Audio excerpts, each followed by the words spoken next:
What up? What up? What up? What up? You already know what it is. You have just entered the war zone. Oh, yes. You have just entered the war zone. We have been living in the war zone since we've been here. We have been living in the war zone since we entered the planet. Don't worry about it. Don't be alarmed.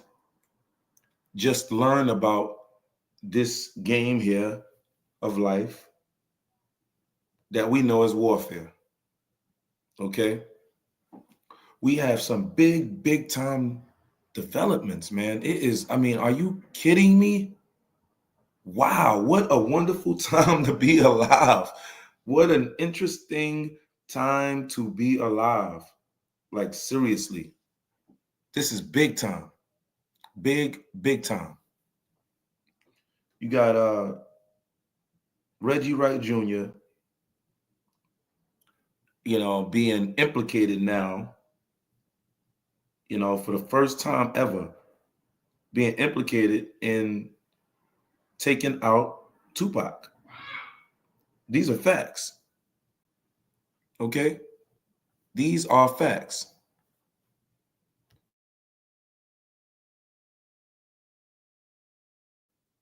These are facts. I have some clips today. We're going to break this down, man. We are going to break this down. I have Phil Carson on the docket, right?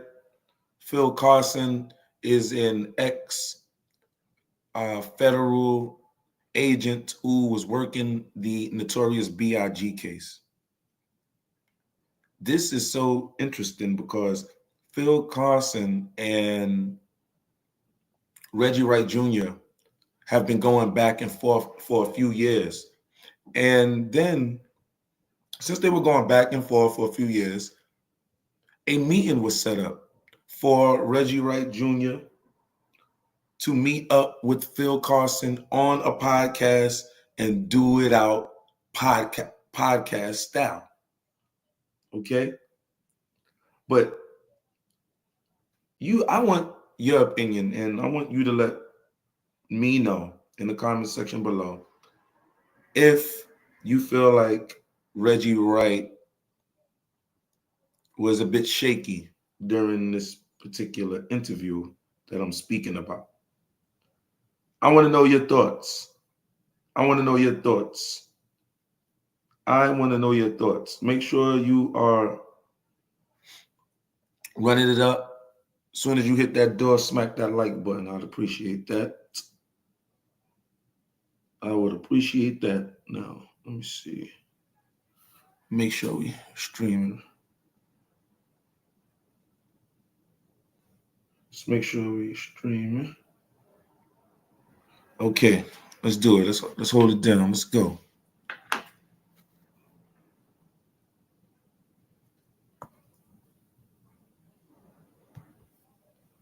All right, so let's do it like this.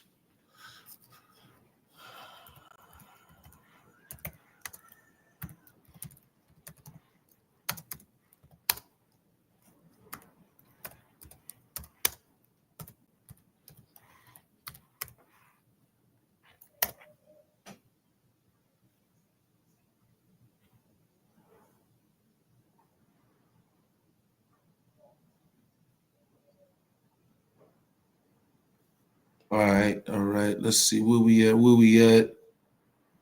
All right, let's get to it. Check this out, y'all.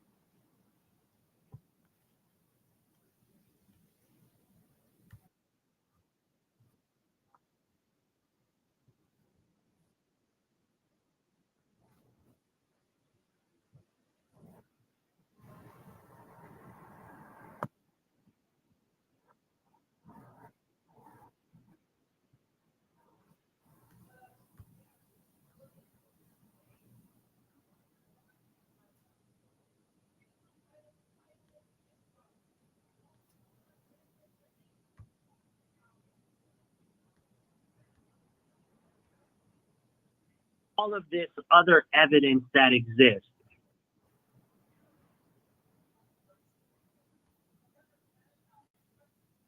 All of this other evidence that exists, that it's unrealistic that David Mack or Rafael Perez were involved in the murder of Biggie. Are you saying full stop, there's no way they were involved in that murder?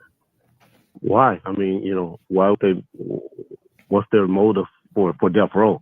I'm not saying they didn't do it on. Okay, let me put everything in perspective real quick. The podcaster is the head of the dossier. He is the podcaster for the dossier. But Phil Carson is the FBI agent on the Biggie case. Now, it's very, very interesting. This guy is a federal agent for Biggie, not for Tupac. Why is it that Phil Carson has information on Tupac if he's investigating Biggie? Y'all tell me what y'all think, man. On their own, if they fans or groupies, like some would like to make them out. Who knows? But I can tell you, you're skirting the question. You're skirting the question of what Don asked you. I'm what? Okay, the guy who said you're skirting the question, that's Phil Carson. That's the Fed that was on the Notorious B.I.G. case. Okay, so let's hear it. Now, notice how Reggie is on bond first. He's extremely confident. Even when he's debating, he's very, very confident as far as what he's saying. Let me know if you feel like Reggie Wright has the same level of confidence. You know how Reggie Wright is always going. We have immense proof of the way Reggie Wright debates. Okay? Now, listen to this. This is Phil Carson, federal agent that was tasked to find out about the Notorious B.I.G. case. Listen to this. Why is Phil Carson grilling Reggie Wright Jr. for the Tupac case? Let's listen. Well, I'm going to respond to it. Okay. I don't think no one knows them from the 10 or 12 or whatever members of that task force who are doing a good, honest job and trying to get to the bottom of things. Is that fair to say? Correct. That's all. My whole point to bringing that up was just saying, hey, yeah, if he's bad, okay, but do that make all the other 14 or 15 officers on the case findings to be inaccurate? That's all I'm trying to say. Gotcha. Nope. What he found in this investigation to be untrue. So he had, was there 16 other people that worked on the task force as well? I don't have an answer. I don't have an answer to that question. I don't think 15 of those people wrote a book and made a movie. Yeah, Reggie, you're smarter than this, man. Come on.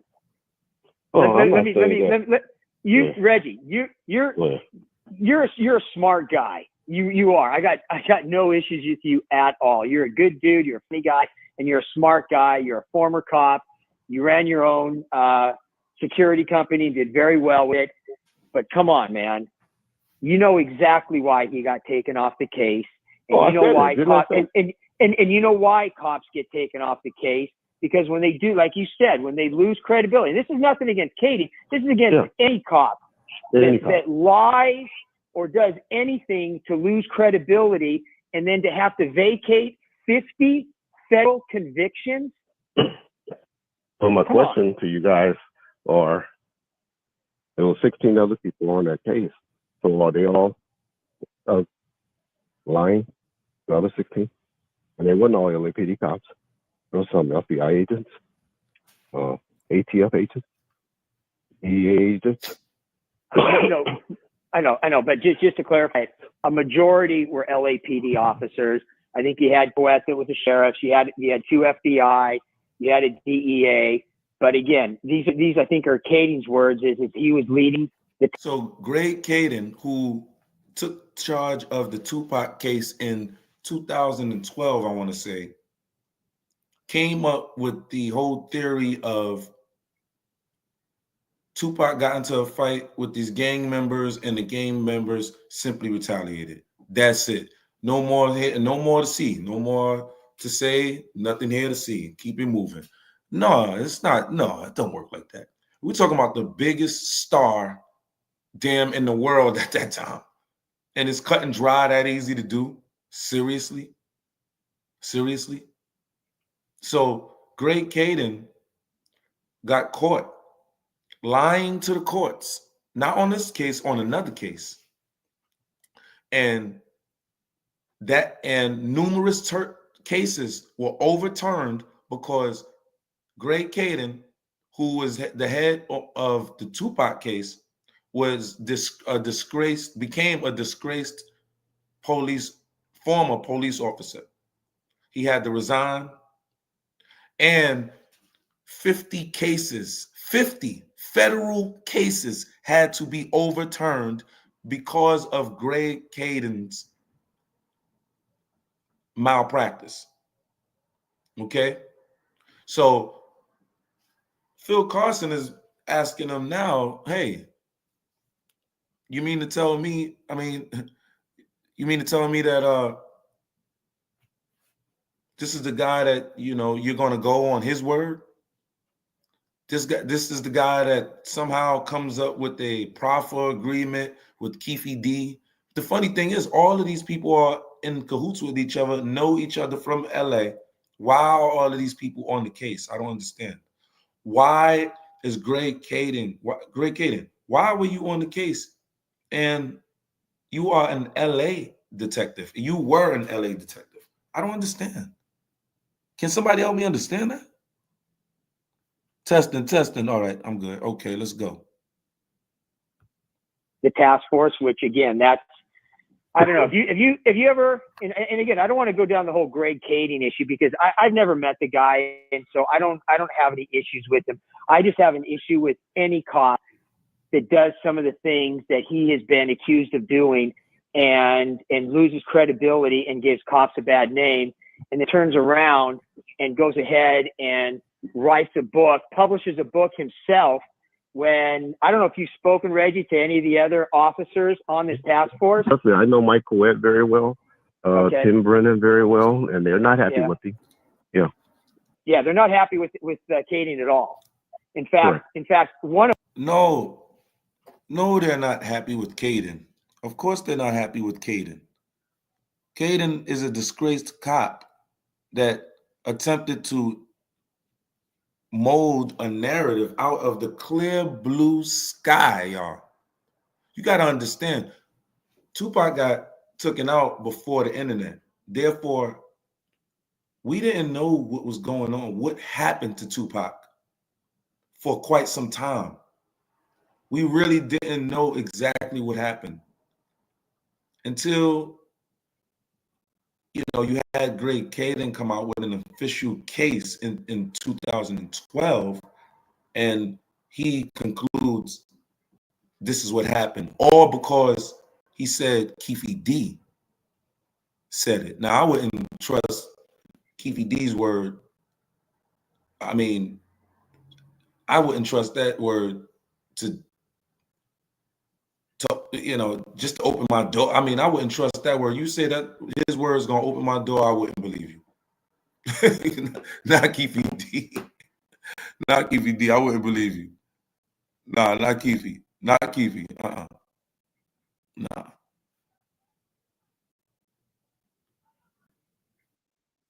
one of them, and correct me if I'm wrong because I've been told this.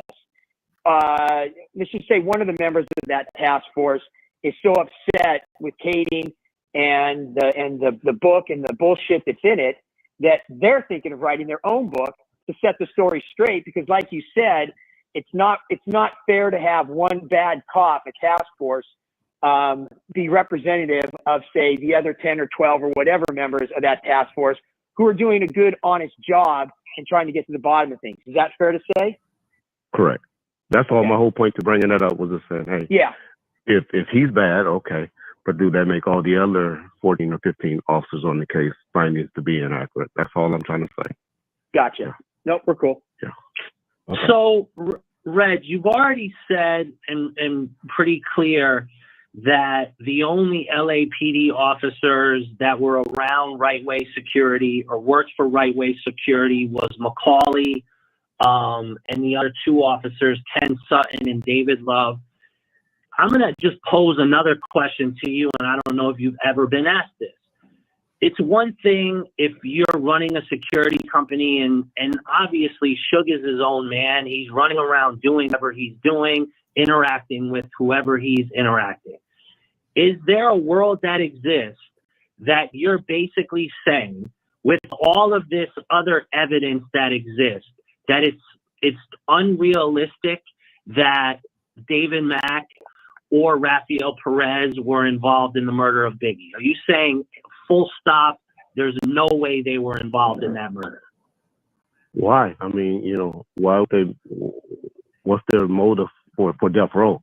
I'm not saying they didn't do it on their own. If they fans or groupies, like some would like to make them out, who knows? But I can tell you, you're skirting the question. You're skirting the question. No. What Don asked you. I'm going to respond to it.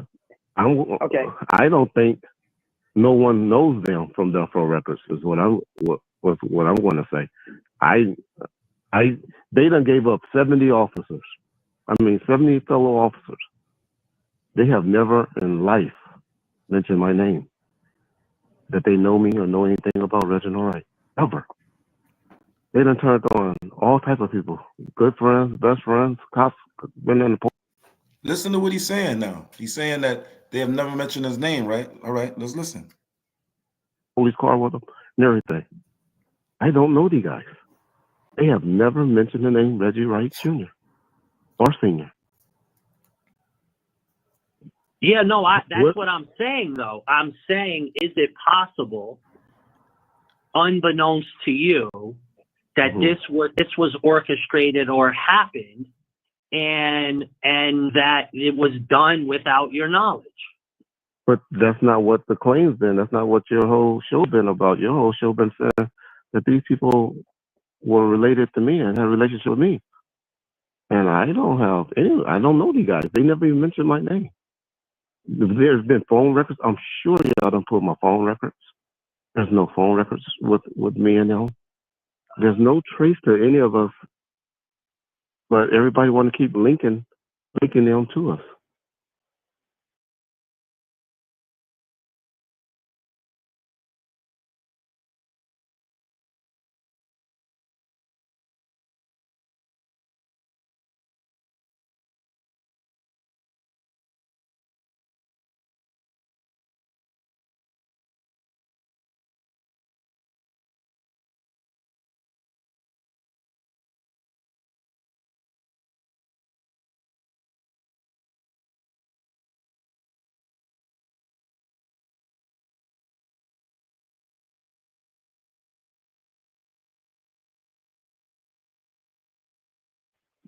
Well, I'm not finished telling the story. That's why I'm sitting here talking to you and asking these questions. Is for that particular reason. Is this idea, that there is an overwhelming amount of evidence and an overwhelming amount of things that went on inside the LAPD to protect these two officers and to protect not letting that information be put out into the public or be put out into the criminal justice system. And you have to ask why, and I remain to be swayed either way, but I just say, hey, Reg, you were running a business. It's not like you could keep your tabs on hundreds of people or 50 people or whoever was around Suge at all this time. Is it seemingly possible that it happened somehow, some way, unbeknownst to you?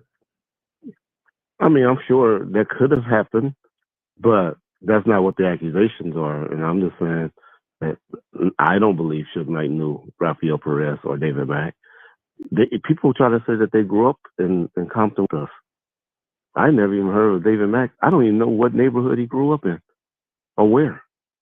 People that say he grew up in Compton with Suge, but never.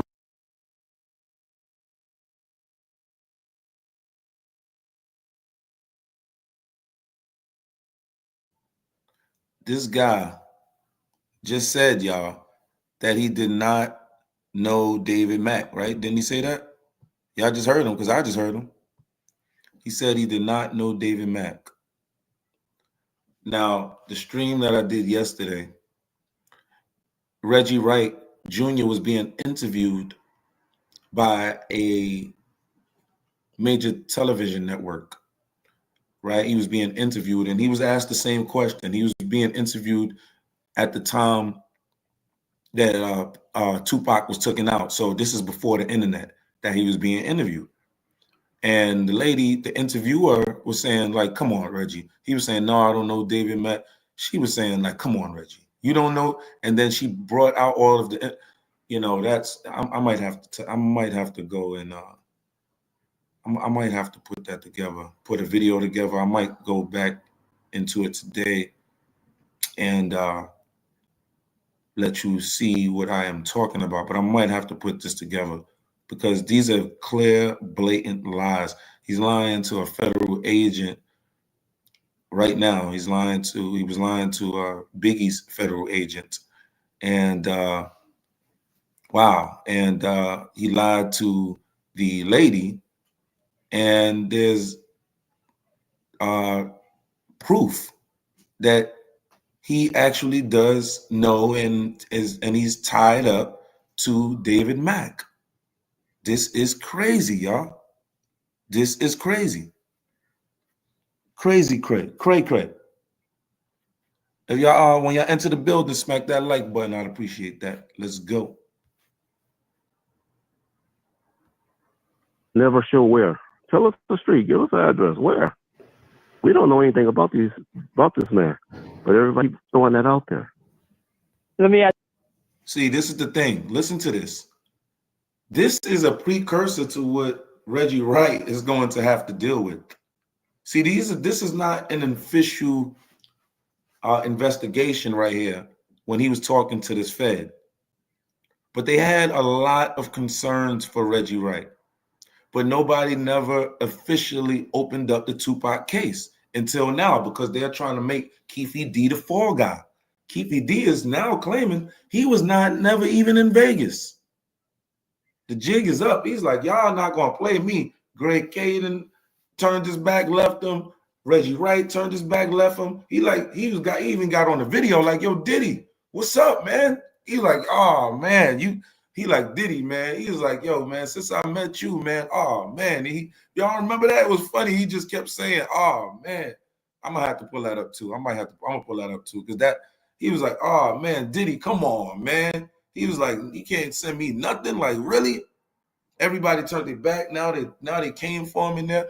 But you already know what he said. He said they come for him. You know what I'm saying? He said if they come for him, they need to come for Reggie Wright for the Notorious B.I.G. for Biggie. That is what this guy said. This guy Keefe D said. I'm gonna have to start putting this on video too. Now that I'm remembering everything, let's go. Let me ask you this, Reggie. Let me ask you this. Okay, it's a known fact that David Mack grew up in Compton. Okay, it is. Hold on, Reggie. You know that. I know that. Let's not bullshit around. I don't know that. I don't know that. I don't know that. I don't know that. I don't know anything about this man other than he ran track at Oregon and used to date Flojo. Okay. Well, let me fill you in on a couple things then. Okay. Go ahead. Okay. David Mack grew up in Compton. Whether you know it or don't know it. This is hilarious to me because I was just doing a live stream yesterday where they have proof that Reggie Wright is in fact connected to David Mack. Okay, I'm gonna have to go pull that up, but I want to stay on this right now. I'm eager to pull that up, but I want to stay on this right now. But this is unfreaking believable. But he's lying because he figured there's not ever going to be an official investigation. And hell, nobody in their mama thought that there was actually, after almost damn 30 years, we're going to see some form of justice for Tupac, even an attempt. We would have never thought this. We would have never thought this. And I'm sure Reggie Wright didn't think this. I'm sure he didn't think this. I can guarantee you he didn't think this. And that's why, listen, if Reggie Wright would have known this, he wouldn't have been going up. Why would you go in there and interview with that Fed like this? Why would you? Because he's thinking it would never, no matter what, even if he gets sliced and diced and all holes get punched all through his story, no matter what, they're never going to do an official Tupac investigation. So he felt like, I'm good. I'm going to get on air and I'm going to do Bomb First. And think about it. Why would he name his podcast Bomb First? I think it's because that's a diss to Tupac. And he's saying, Tupac, no, I bombed first. That's what I think. Because you made Bomb First and all you do is get at Tupac. Y'all should have heard Reggie Wright at first when he first started Bomb First and Gangsta Chronicles, because he was doing, they were going like Gangsta Chronicles before Bomb First, because he was with that other guy, whatever, I forget his name right now, but let's go. Where, Phil? Well, you want me to, you know what? You want me Where? to tell you the exact street number? Please. Put it this way. Or just Reggie, slow down. Oh, yeah. Slow down. Oh, yeah. Did Suge Knight grow up in Compton? Yes, he did. Okay. Do I know his address? But you know what area? You know what area? You know he grew up in the Mob Piru area. Yes. Compton is not a big place. It's 8 miles wide. 8 miles wide. Yeah. It's not a very big place for a city. That's not a very big place. The point I'm trying to make, Reggie, is don't try to. I want to make sure this comes across right. Don't nitpick facts. That's a big thing. Evidence. That's a big thing for him. Knows him from growing up.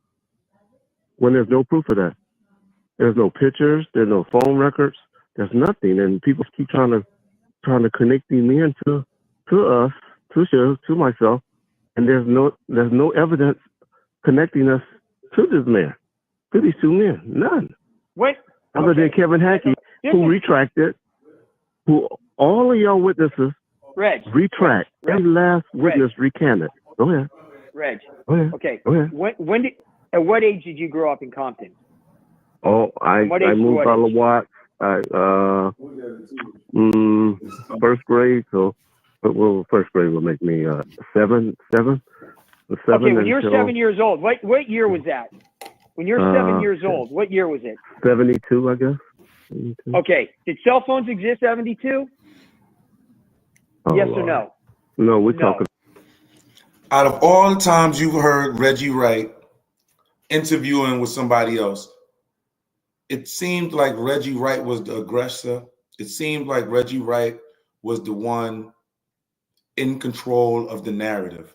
I feel like Reggie Wright is doing a little bit of backpedaling right now. You let me know what you think about it. Let me know. Smack that like button. Let me know.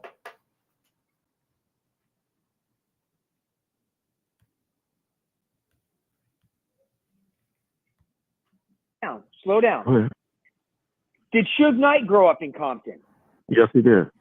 Okay. Do I know his address? But you know what area? You know what area? You know he grew up in the Mob Piru area. Yes. Compton is not a big place. It's 8 miles wide. 8 miles wide. Yeah. It's not a very big place for a city. That's not a very big place. The point I'm trying to make, Reggie, is don't try to. I want to make sure this comes across right. Don't nitpick facts. That's a big thing. Evidence. That's a big thing for him. Knows him from growing up. When there's no proof of that, There's no pictures. There's no phone records. There's nothing, and people keep trying to connect these men to us, to myself, and there's no evidence connecting us to this man, to these two men. None. What?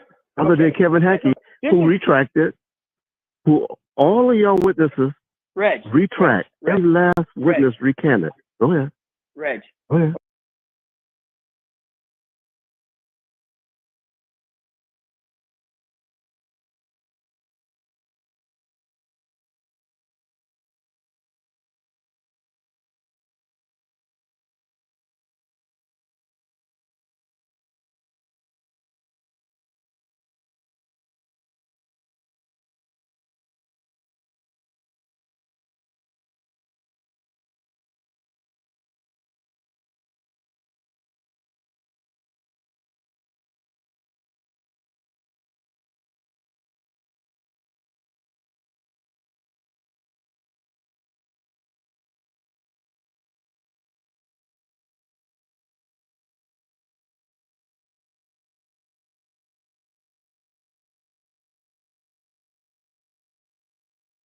Okay. Go ahead.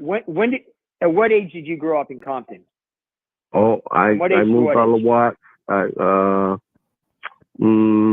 First grade. So, first grade will make me seven. Okay, when you're 7 years old, what year was that? When you're 7 years old, what year was it? 72, I guess. 72. Okay. Did cell phones exist 72? Oh, yes Lord. or no? No, we're talking about. Let me tell you. Yeah, exactly. The answer is I'm no. talking about when we were adults, when we was running Death Row Records.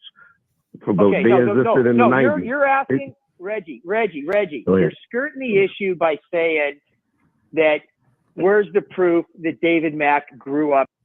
This is the thing. He's not going to be able to skirt once he get into that damn court with those investigators and that prosecutor grilling him. You know, he can skirt around it now. He's getting the holes punched all in him right now. Just listen. Imagine him up on the stand. Oh man, he is. Ooh. Oh man, Reggie, man. I don't know, Reggie. I'm not saying. I'm just saying I don't know, man. It's just not looking good, Reg. Up in Compton. Okay, let's cut the bullshit. David Mack grew up in Compton. We all know it. Maybe you don't know it. Maybe you're the only person in Compton that doesn't know it, but he did.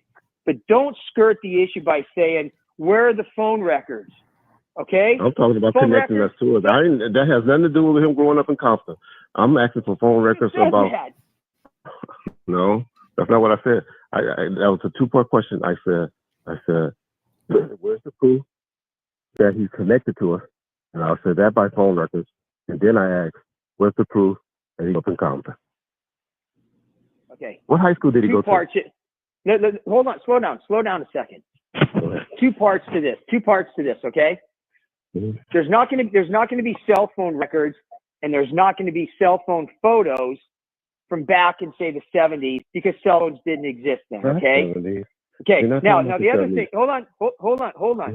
The other thing then you say is okay, where are the cell phone records when we're adults? Trying to connect these men to us, to myself, and there's no evidence connecting us to this man. I ran it back. None. What? Other than Kevin Hackey, I ran it back because this is important, and this is going to be Reggie Wright's whole defense. There's no evidence, right, that you have us linked. And this is what I've been saying. This is the time before the internet. Okay? You know, so investigations were conducted very, very different at that time. But the thing is, this is the thing, Reggie. It's something called circumstantial evidence, right? And this is the thing. You refuse to have any armed security guards around Pac. Suge ordered you to send 5 security guards armed around Pac. You did not do that. This is all neglect, negligence, right? You're just muddying up everything. Just everything. You claim that you don't know David Mack, but they have evidence that you do know David Mack. When they raided Keefe D's place, they found your name on his payola list. They just raided Keefe D's house, and in that raid, they found Reggie Wright's name on a list of names that Keefe D had that was paying him on a regular. Okay? This is all not good for Reggie Wright because Keefe D is now claiming, dog, I was just doing that to get money and fame. I wasn't even in Las Vegas that night. And I have the proof of alibi to show. This is what Keefe D is claiming. Then from there, and I forget the actual evidence. I'm going to look that up also. The evidence in which the attorney for Keefe D, I forget the evidence that they found, but they found evidence on Reggie Wright. And this is why the trial has been postponed. And the judge granted the postponement. So that is not a good sign for Reggie Wright. Reggie Wright also was one of the first people to go to the grand jury and testify against Keefe D. Why are you doing all of this, Reggie Wright? Do this make any sense? Retract it. All of y'all witnesses retract. Every last witness recanted. Go ahead. Reg. Go ahead. Okay. Go ahead. At what age did you grow up in Compton? Oh, I moved out of Watts.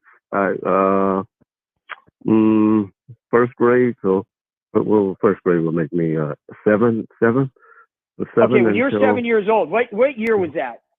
When you're 7 years old, what year was it? 72, I guess. 72. Okay. Did cell phones exist 72? Oh, yes or no? No, we're talking about. Let me tell you. Yeah, exactly. The answer is I'm no. talking about when we were adults, when we was running Death Row Records. Okay, they existed in the 90s. You're asking, Reggie, you're skirting the issue by saying that where's the proof?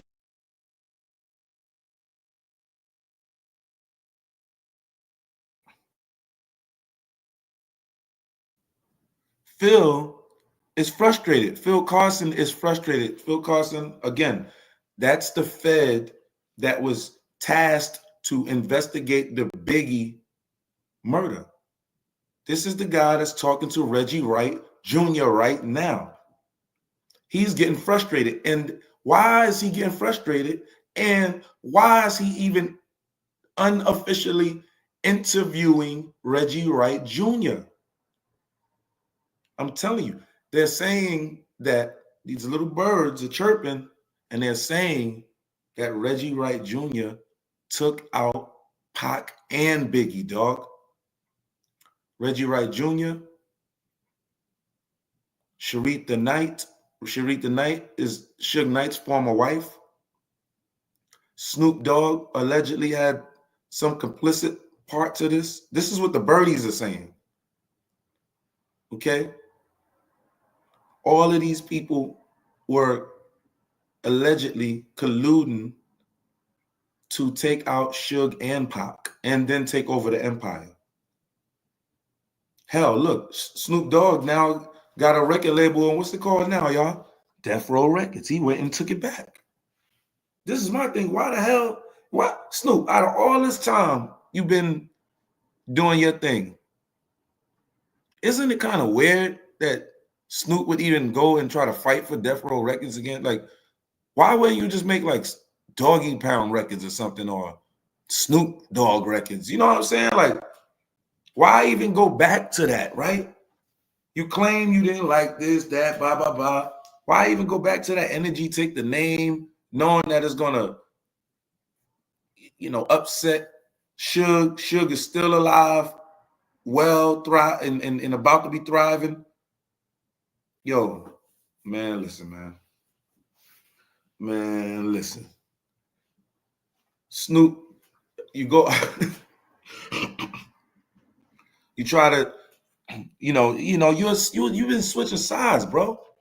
Then what is it? You was with Obama, then right? And then you was with Biden and Kamala. You told us, because I was running with Trump in them. With Trump, you tell us, yo, first nigga get out there, you jigaboo, da-da-da. Next thing you know, then Elon Musk, you're like, don't go, you know what I'm saying? Don't, just because we're going to let you off the hook right now, you know what I'm saying? We don't think, don't go so fast, Snoop. I'm going to put this post out and I'm going to humiliate you. And that's what Elon Musk did. Okay? And that's big time. They are breaking down Snoop's whole credibility right now. And it doesn't take one thing. It takes a numerous amount of arrows to take down a conglomerate as such. Okay? This is unbelievable. This is unbelievable. This guy is arguing with Biggie's damn investigator. But Biggie's investigator is super frustrated at him. Can y'all believe this? Because Biggie's investigator knows something, y'all. Just like they all know something. But it just was never an official case put together. Why? Largely because Reggie Wright, then you have Reggie Wright father, his senior, who was a damn big time supervisor in the LAPD Rampart division. It has been covered up for this whole time. It's not like they were going up against the homies. They were going up against the whole damn police division. And what I mean, when I say they, that's Pac.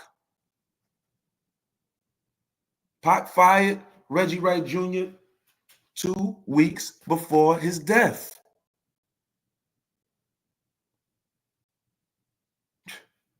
And he fired David Kenner, which was the attorney, who also basically, I don't know. I don't know, man. I don't know. It's just a lot, y'all. Proof that David Mack grew up in Compton. Okay? Let's cut the bullshit. David Mack grew up in Compton. He is mad as fuck. He is mad as fuck. I'm pretty sure he did not. You could tell it's almost like he's interviewing somebody in an interrogation room, but you could tell he is like pretty upset right now. I could tell he did not plan to come into this interview like that. You know what I'm saying? Like fired up like that. If you listen to the first part of the interview, but he can tell that Reggie is basically lying. Like, and like, just listen to this. Watch. And Reggie is backpedaling. Why is Reggie not as aggressive as he normally is? Hell, if you know something is right, there is no reason to backpedal. I don't care if it's Andre the Giant talking to you about it. You know it's right. Let's see if Reggie's going to backpedal. Let's see.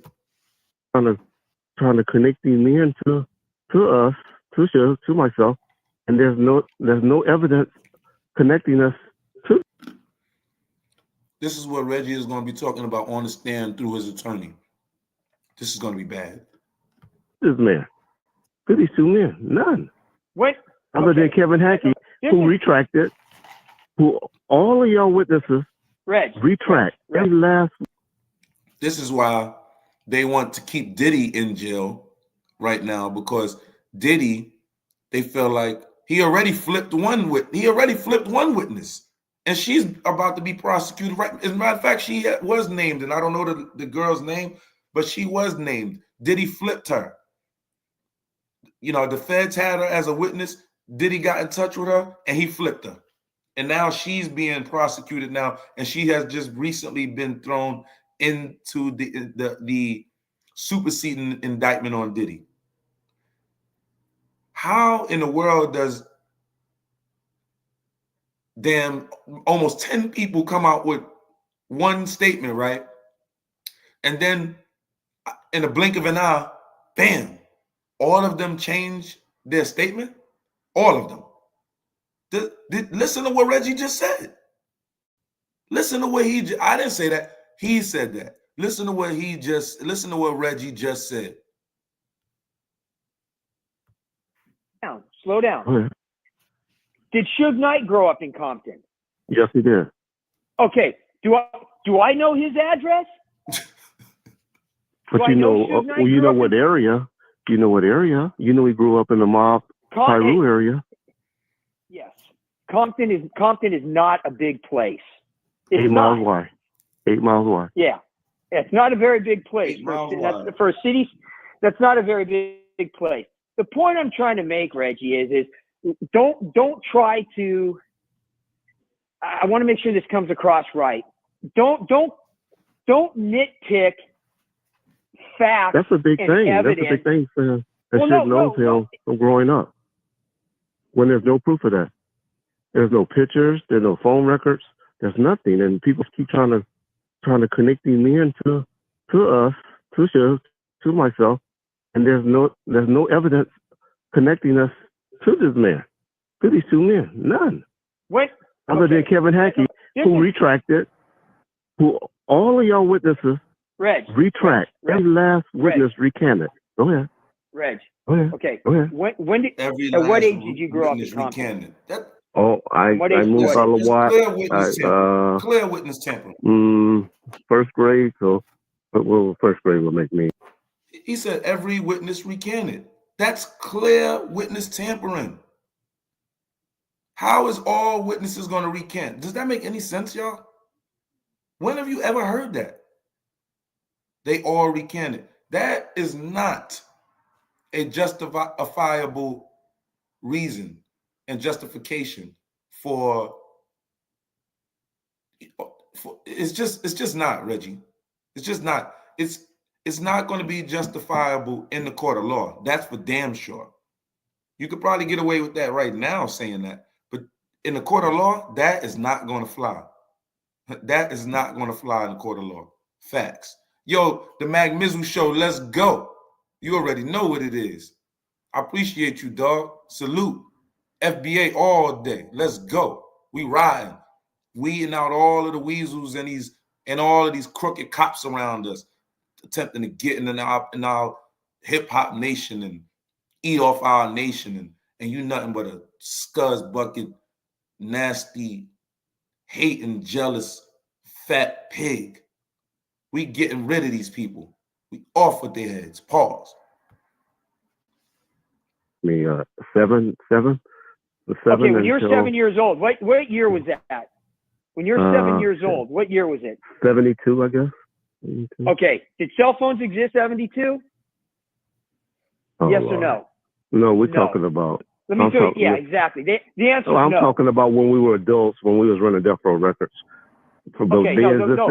You're asking Reggie. You're skirting the issue by saying that where's the proof that David Mack grew up in Compton? Okay, let's cut the bullshit. David Mack grew up in Compton. We all know it. Maybe you don't know it. Maybe you're the only person in Compton that doesn't know it, but he did. But don't skirt the issue by saying, where are the phone records? Okay? I'm talking about phone connecting records? Us to it. That has nothing to do with him growing up in Compton. I'm asking for phone records about. That. No, that's not what I said. That was a two-part question. I said, where's the proof that he's connected to us? And I said that by phone records. And then I asked, where's the proof that he's up in Compton? Okay. What high school did he go to? See, I also believe, this is what I also believe. Reggie Wright is doing this interview also because he wants to see what it is that they do know about him. You know what I'm saying? So Reggie Wright in return is attempting to cipher information also. And Reggie he's in deep water. And this was a while ago, this one. So that means Reggie has been going hard in the paint. Harder to paint. I mean, the man did a whole bid and the feds came. He got sick, did a bid and the feds came out and still was on this Tupac thing, bro. Wow. And you didn't even like Tupac, and Pac didn't like you, and Pac fired you 2 weeks before. It's been confirmed. Shout out to Straight Game TV.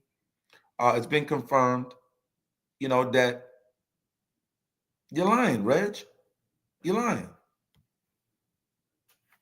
Two parts. Hold on. Slow down a second. Two parts to this. Okay. There's not going to be cell phone records, and I still can't get over the fact that you see how hard Phil Carson is going. Phil Carson is, again, I must remind you, he is the investigator, the lead federal agent on the Biggie case. Remember, Suge Knight said, if you find who did it for Tupac, you're going to find who did it for Biggie. That's what Suge Knight said. All roads are leading back to Reggie, Sharita, Snoop, and a few other cohorts. Reggie's father. Let's go. there's not going to be cell phone photos from back in, say, the 70s because cell phones didn't exist then. Okay. Okay. Now the other thing. Hold on. Another thing. Orlando Anderson freaking sued and won, or was about to win. No, I know he sued. Orlando, yes, he sued, and I want to say that they settled out. I think he got like $250,000. Don't quote me on that. Don't quote me on those numbers, but it's just coming into my mind. All right. Orlando Anderson sued because he was wrongfully accused after the fact of the Tupac thing, and then and Death Row beat him up and everything.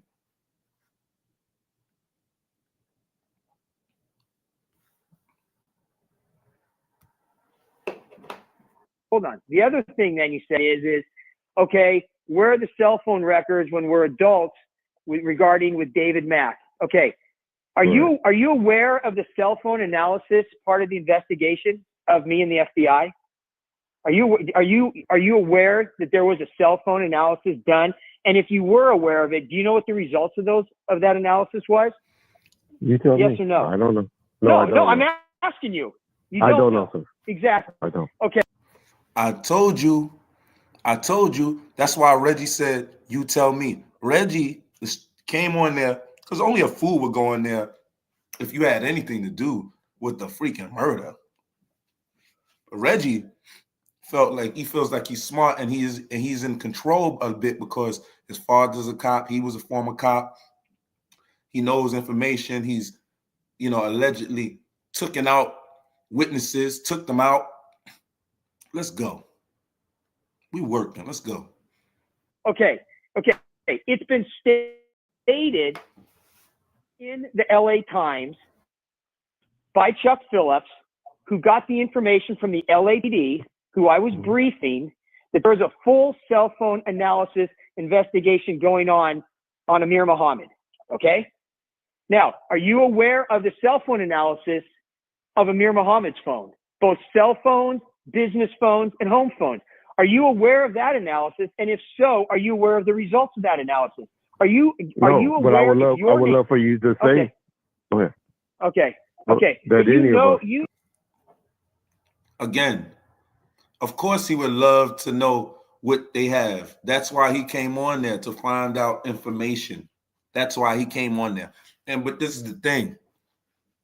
There has never been an official investigation. But if there is, they have evidence on him.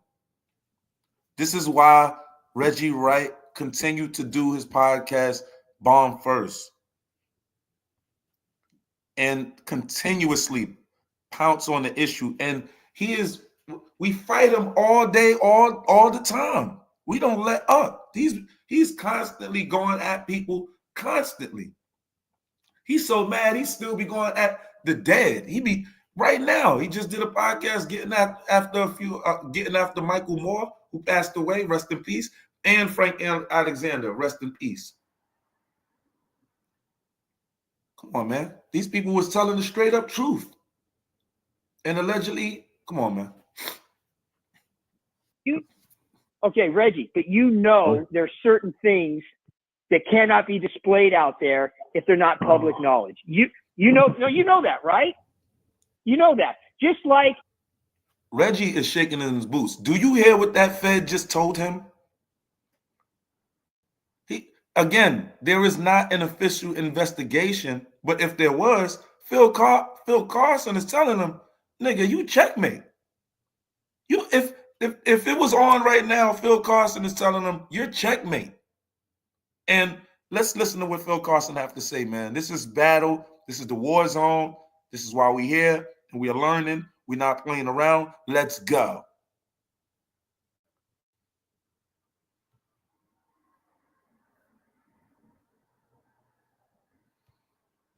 okay. What high school did he go to? Hold on, slow down a second.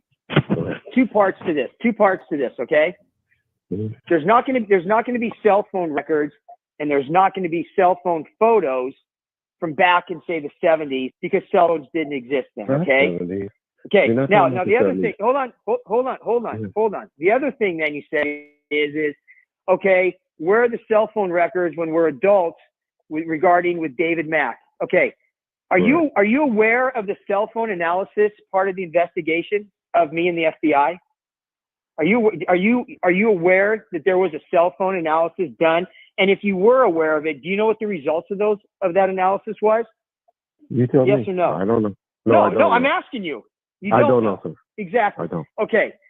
It's been stated in the LA Times by Chuck Phillips, who got the information from the LAPD, who I was briefing, that there was a full cell phone analysis investigation going on Amir Muhammad.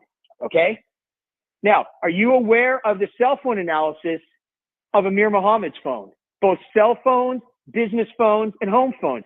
Are you aware of that analysis? And if so, are you aware of the results of that analysis? Are you aware? But I would love for you to say. Okay. Go ahead. Okay. Okay,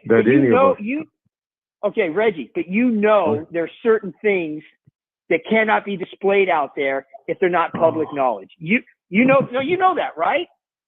You know that. Just like we can't come out. Y'all putting everything else out there? No, Reggie, we're not gonna go down this road. The stuff that I've talked about has been put out there, but not by me and not by the FBI. Okay? Okay. All the information that's been put out on this FBI investigation was put out by Chuck Phillips and the LAPD. Period. And if you go back and look at any of these articles where people from the LAPD deputy chiefs are quoted and they state about what's going on in the FBI investigation, and then there'll be parts where they say the FBI was asked to comment and they would not deny or confirm that there's even an investigation going on. That's how the FBI rolls. We don't just go out there looking for the publicity and just start talking up about all of our cases. That's why I think we're a little bit more well respected than a lot of other, or probably all federal agencies. I agree with that. Is that fair? I agree with that. Okay. I agree with that. Okay. So if there's something that's being put out there, LAPD, that says there's a full cell phone analysis been done on Amir Muhammad's phone, you don't know the. It's getting spicy. It's getting spicy in there, y'all. It's getting spicy. I'm telling you right now, it's a lot more stuff coming up right now after this, man. It's getting really, really spicy. I'm telling you, this guy is checkmated, bro. This guy is checkmated. Okay? I didn't just come across this stuff. I knew about all of this stuff. You know, I have so many segments I can do on this because I've been doing this for so long as far as researching this. It's unbelievable. Know the results of that, do you? No, I don't know the results, right? but I know it would have leaked out if it was connected to Suge Knight, really? Death Row Records. Oh yeah, it would have been. Oh really? Yeah. Who would have leaked that out? Who would have leaked that out? Because nobody knows about it than the FBI, right? Nobody knows about all that stuff other than the FBI. So who would have had to leak it out? PD, deputy chiefs are quoted, and they state about what's going on in the FBI investigation. And then there'll be parts where they say the FBI was asked to comment, and they would not deny or confirm that there's even an investigation going on. That's how the FBI rolls. We don't just go out there looking for the publicity and just start talking up about all of our cases. That's why I think we're a little bit more well-respected than a lot of other, or probably all federal agencies. I agree with that. Is that fair? I agree with that. Okay. I agree with that. Okay. So if there's something that's being put out there, LAPD, that says there's a full cell phone analysis been done on Amir Muhammad's phone, you don't know the results of that, do you? No, I don't know the results, right? but I know it would have leaked out if it was connected to Suge Knight, Death Row Records. Oh yeah, it would have. Oh been. really? Yeah. Who would have leaked that out? Who would have leaked that out? Because nobody knows about it than the FBI, right? Nobody knows about all that stuff other than the FBI. So who would have had to leak it out? Well, there was a task force in 2008. You don't think that Greg Katie's in them had access to that? No, I don't. You don't think the 3 FBI agents that was on the task force didn't have access to that? They were federalized. Yes. That doesn't mean that they had access to those cases. And not even the FBI agents? No, the FBI agents would. But no, I'm saying, and you don't think they would tell? And they wouldn't tell the people in the task force? No, I don't know. No, they wouldn't. No? Okay. All right. You would know. You would know better than that. No. Are you aware of all the? See, Reggie Wright is used to. Yeah, he's used to his department sharing information like they're not supposed to. You're not supposed to discuss other people's cases. You cannot. That is against the law. And then Reggie, like, oh, you don't get this. You don't be hearing nothing, and your people don't know. And feel like, nah, what are you talking about, dog? Watch this, y'all.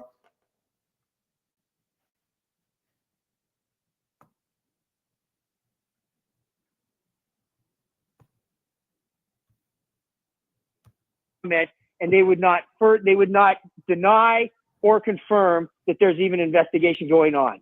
That's how the FBI rolls. We don't just go out there looking for the publicity and just start talking up about all of our cases. That's why I think we're a little bit more well-respected than a lot of other, or probably all federal agencies. I agree with that. Is that fair? I agree with that. Okay. I agree with that. Okay. So if there's something that's being put out there, LAPD, that says there's a full cell phone analysis been done on Amir Muhammad's phone, you don't know the results of that, do you? No, I don't know the results, right? but I know it would have leaked out if it was connected to Suge Knight, Death Row Records. Oh yeah, it would have. Oh been. really? Yeah. Who would have leaked that out? Who would have leaked that out? Oh yeah, it would have been. Because nobody knows about it than the FBI, right? Nobody knows about all that stuff other than the FBI. So who would have had to leak it out? Well, there was a task force in 2008. You don't think that Greg Katie's in them had access to that? No, I don't. You don't think the 3 FBI agents that was on the task force didn't have access to that? They were federalized. Yes. That doesn't mean that they had access to those cases. And not even the FBI agents? No, the FBI agents would. But no, I'm saying, and you don't think they would tell? And they wouldn't tell the people in the task force? No, I don't know. No, they wouldn't. No? Okay. All right. You would know. You would know better than that. No. Are you aware of all the surveillance that was done on Amir Muhammad? Because again, I can talk about that because that was leaked by the LAPD to the LA Times, and it's in LA Times article. So that's why I can talk about it. So, are you aware of all the surveillance that was? Damn. That's why, that's why they defuncted the whole damn division, bro. That's unheard of, bro. Wow. Done on Amir Muhammad. And if so, are you aware what the results were of all that surveillance? Yes or no? The only thing I'm aware of that he called the police when your crazy informant went knocking on his door.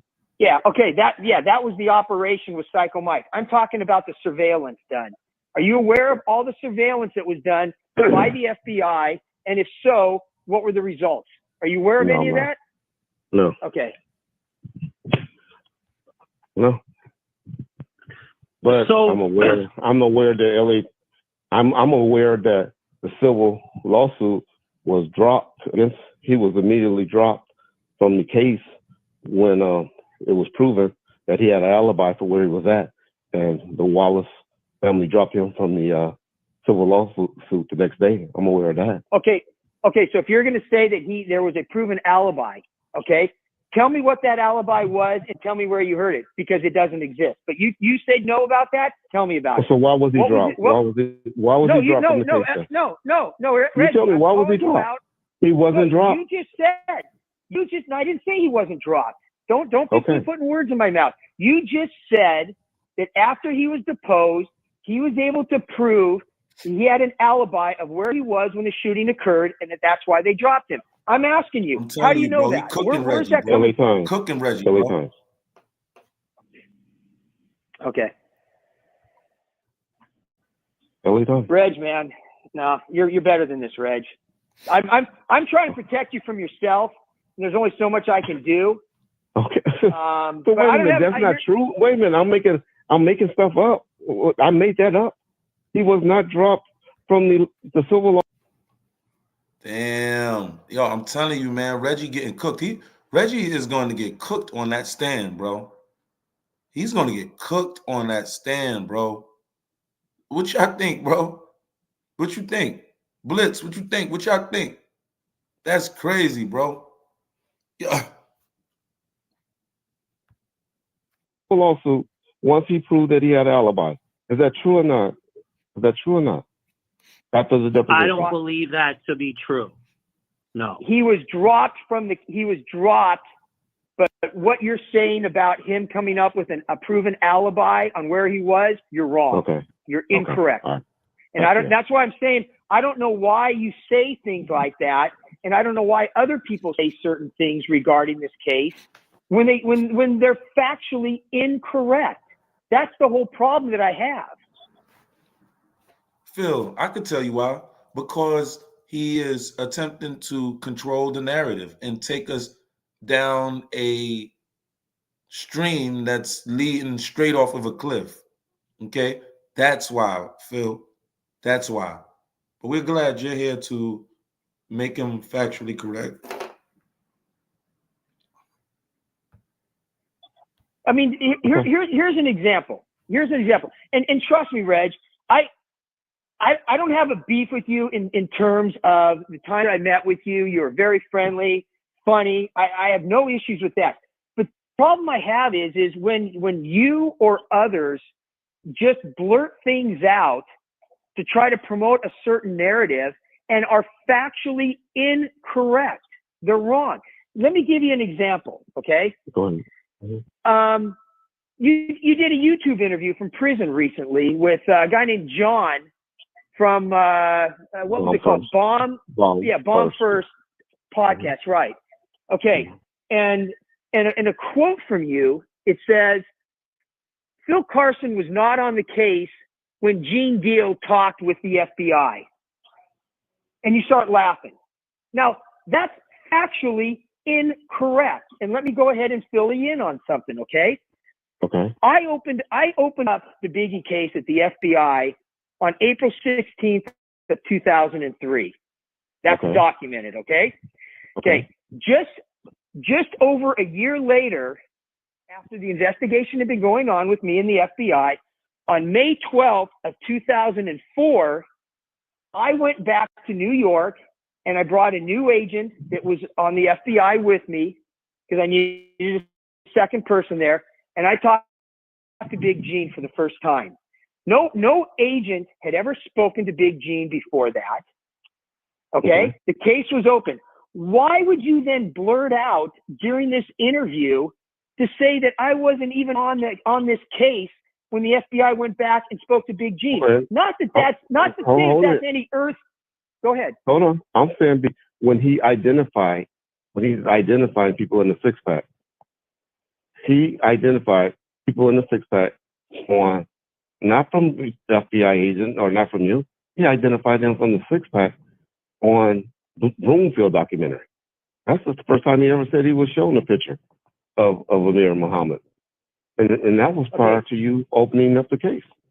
No, but what I know, the point I'm trying to make, Reggie, is you're saying things, I think, caught up in the emotion of stuff that are factually incorrect. Are you aware that when those police officers went back and showed those photos to Big Gene, there were 4 detectives that went back there. Are you aware that it's documented of not only the 6-packs that they showed him and the results of those 6-packs, but it's also documented of the photo that they showed Big Gene of the person that was standing next to Puffy's car that Big Gene confronted? Are you aware of that? I'm assuming because you talk a lot about that. I'm assuming you're aware of all that, correct? I'm aware that he identified 3 different people prior to identifying Amir Muhammad once it ran in the LA Times. Okay. That's what I'm aware of. Okay. And how are you aware of that? Because you're wrong, by the way. But what makes you aware of that? What are you basing that off of? LA Times statements.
Okay. So what? A report from Chuck Phillips? Is that one of the 9 or 10 bullshit articles that he's written, and that he even admitted to me issues that he had with the LAPD, and that he wanted to show me certain things, and that we actually had meetings then with Chuck Phillips? He actually did phone calls with our assistant directors and all my bosses. And now that he's in hiding right now because of not. He's getting straight ate up right now. And the Mac Mizzle show said LAPD is gangster police, and their whole division got taken down and just straight completely washed off the map because they were so complicit in an immense amount of crimes, and this is not alleged. And this damn fool Reggie Wright was damn like a ringleader of this. So not only recorded conversations that he did illegally with the LAPD, God knows who he might have also illegally recorded while he was running around with Suge and Death Row and all the artists. So that's the person. You're reading one of his articles, and that's what you're basing all of your answers on today, is what you read in the LA Times. And when everybody's about to go to a federal court, everybody recants. Everybody, all of your. Let me ask you this, Phil. Let me ask you this, Phil. Which one of the witnesses or statements? Because they all have different statements. So who are you basing? Who is the one that is most believable to you of all these alleged witnesses? Or are you just taking pieces from? What are you taking pieces from each one? No, because you can't have.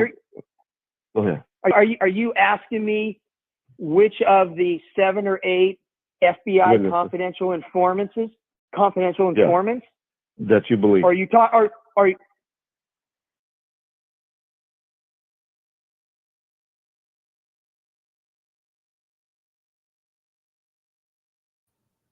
Reggie want the goods. That's what he want. Reggie want the goods. He's like, well, who? Basically asking, who do you feel like is the main person of interest? Is it me? He's trying to ask himself, is it him? He like, who you feel like, Phil? Let's see what Phil say.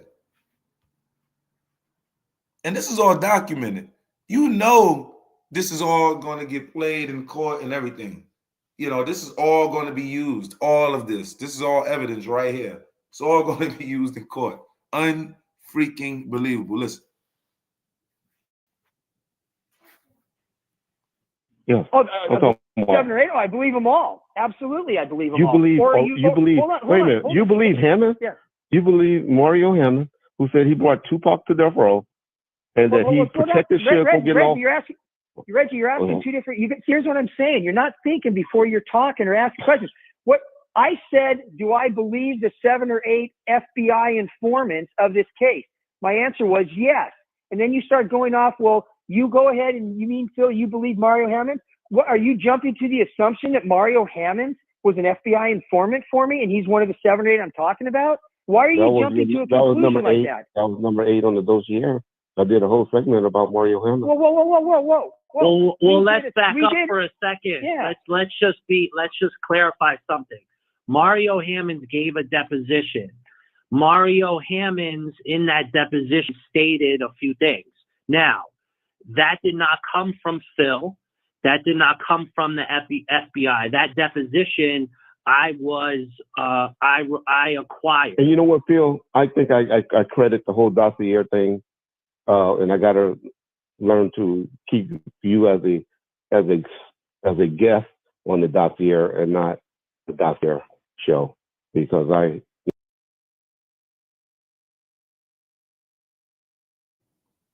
this dude is bowing out. This dude is crumbling. I'm telling you, bro, his day has came because I'm like, if they ever do an investigation, bro, this guy's going down. This is all the evidence is right here, telling you right here that he's going down right here. Right here. Reggie, you cannot change what you just said when you get into that courtroom. Now you can't change. This is all evidence right here. You were talking to a federal agent on a live stream.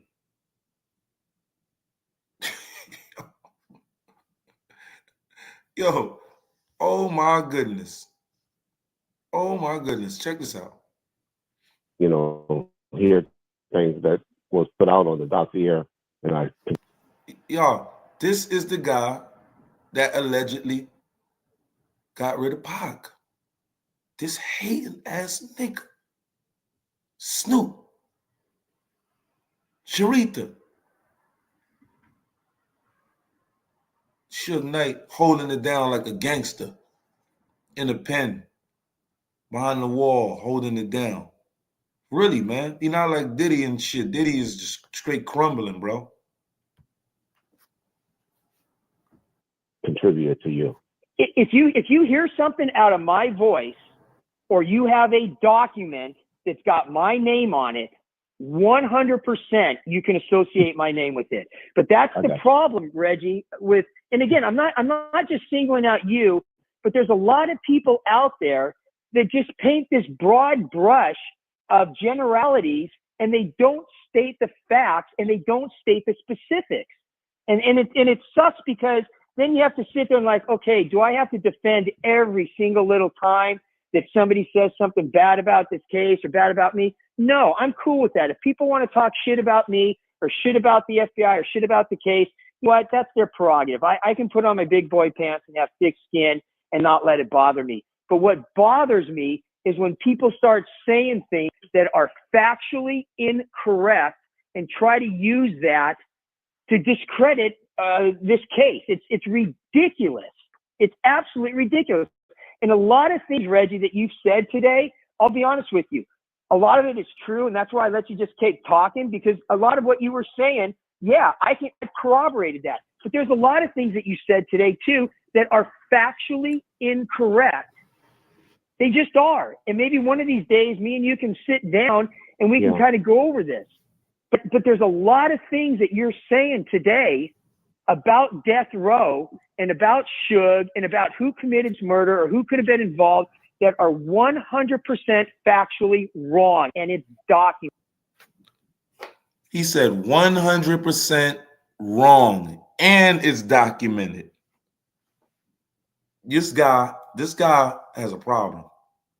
This guy has a problem. See, they was trying to throw it all on Keefe D. But, you know, this guy has a problem. Let me see. Hold on. Let me play this real quick. Documented. It is, period. Okay. It's that simple. Well, why did the U.S. Attorney decline to file charges on any of it? That's a great question, Reg. 100% agree with you. It's a great question. I wish I had the answer. The only analogy, in fact, a lot of people have asked that. Here's what I kind of tell a lot of people in kind of a roundabout way. The Jussie Smollett situation that happened in Chicago, you're aware of that, right? About, yes, sir. Supposedly he made those false allegations about being targeted, right? Okay, yes. You saw the police chief. Yeah. He had several news conferences, and he said, look, we investigated this thing thoroughly. There is no stone unturned, and we put together a good investigative report. We handed it over to the DA's office. And what did the DA's office do, Reggie? What did they say? Pretty much gave him a slap on the wrist. No, they declined it. They declined it, right? Okay, and you got the police chief saying, no, they declined the case. And now they're looking at it again. No, you remember they didn't have a community, got community service, and I think a fine, didn't he? No, they declined they declined to prosecute him on those false charges. And the police chief and the whole police department was furious, correct? They were upset. Okay. Now let's compare that to the Biggie case in kind of a roundabout way. I put together a full prosecutive report. I sit down not just with my supervisor and not just with my supervisor's supervisor. I sit down with our assistant director. I sit down with our legal department. I sit down with our press information department, and I go through page by page of. Let's check out this real quick with Suge, man. Let me see. Suge, man, says some things about Snoop that this is crazy business.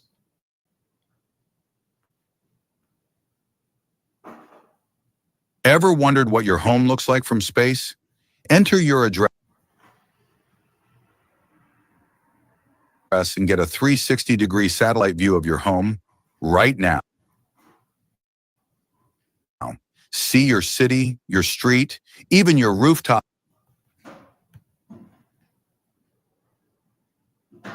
10, and according to Warren G and everybody else, now we know why he didn't.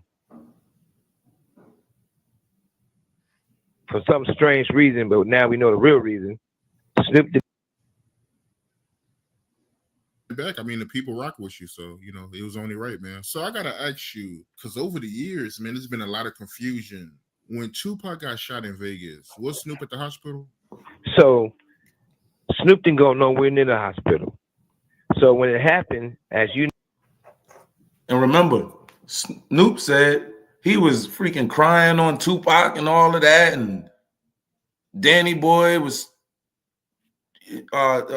no. He wasn't there. Was he there with Danny Boy? Y'all can let me know in the chat if he was there with Danny Boy.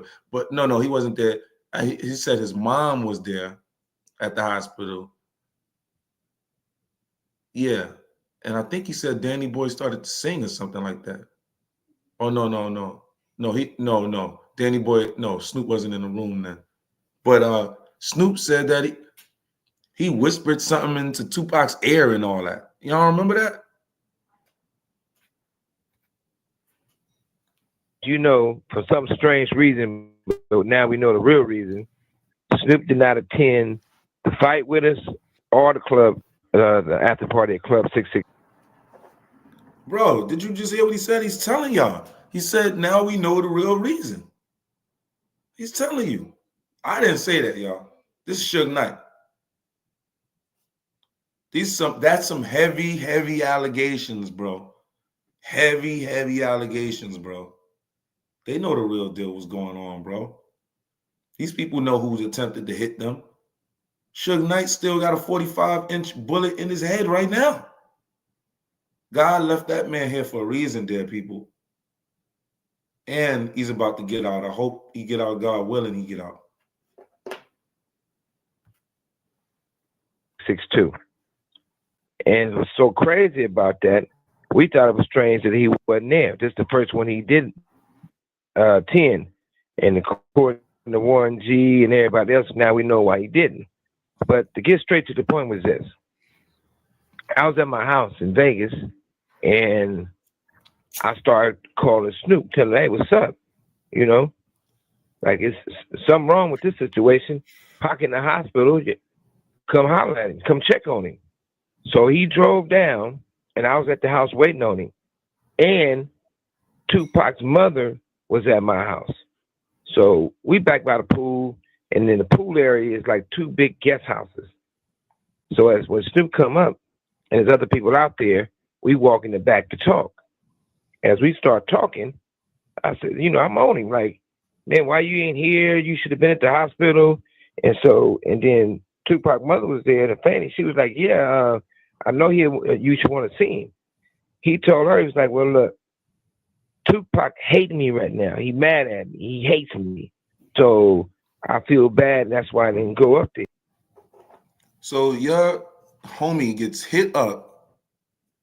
He's hit up. You already got the information that your homie is hit.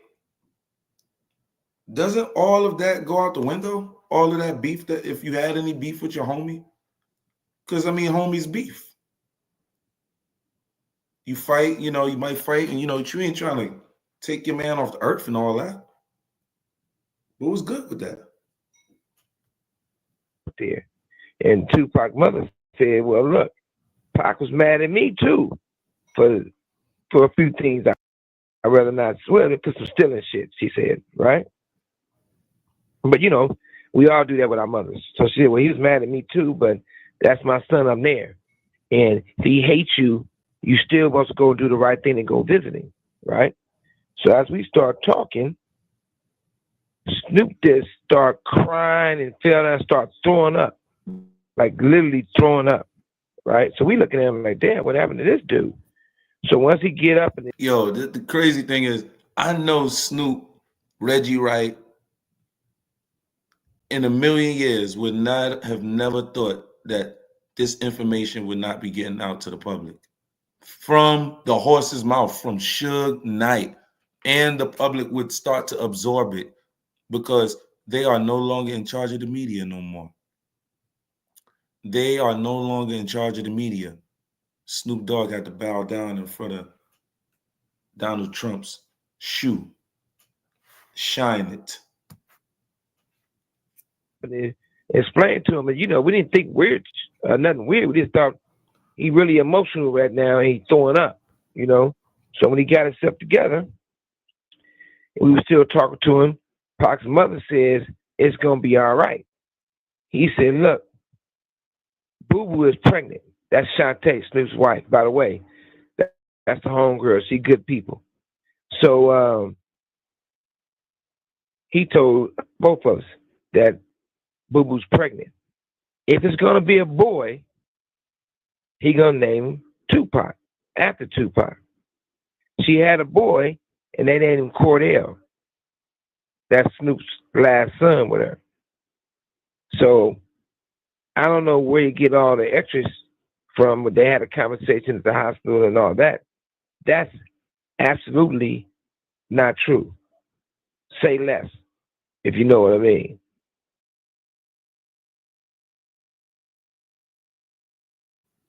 Say less. You already just said, man. He just broke it down, man. Snoop is lying too, man. Snoop, how you blatantly lie about not even going to the hospital? I mean, no, how do you lie about going to the hospital? Blatantly. I mean, bold-faced it. Because I know why, Snoop. Y'all were all in charge of the media that time. You had your narrative in place. You didn't think that Donald Trump would rise around that time. There wasn't a Donald Trump running for president around that time. There was no internet around that time. And now, Snoop, it's all coming out, Snoop. But the thing is, we in the hood knew this. We've been saying it. And when we got the chance to get online, we started saying it. Now, and we all, because we've been saying this for years, y'all. And now we all get to collectively hear it out of the horse's freaking mouth, the grand black wizard right now, Suge Knight. Facts. Facts. This is huge. Do you realize what point in history you are in right now, people? It's big time. Make sure y'all smack that like button. Let's go. Smack that like button. Share this video on out. Let's go. But instead of just saying less, since I've been in here, Snoop and other people been having people trying to bail the guy out, Keefy D, because he talking. Snoop, why you trying to bail out Keefy D, Snoop? What's up with that, Snoop? Too much. Raising them trying to do stuff for Puffy because they say he talking too much. They even had somebody talk to me and say, "Hey, you can help him get free." I said, "Look, I don't have nothing to do with none of that, and I'm not leaving prison to go to Nobody County Jail."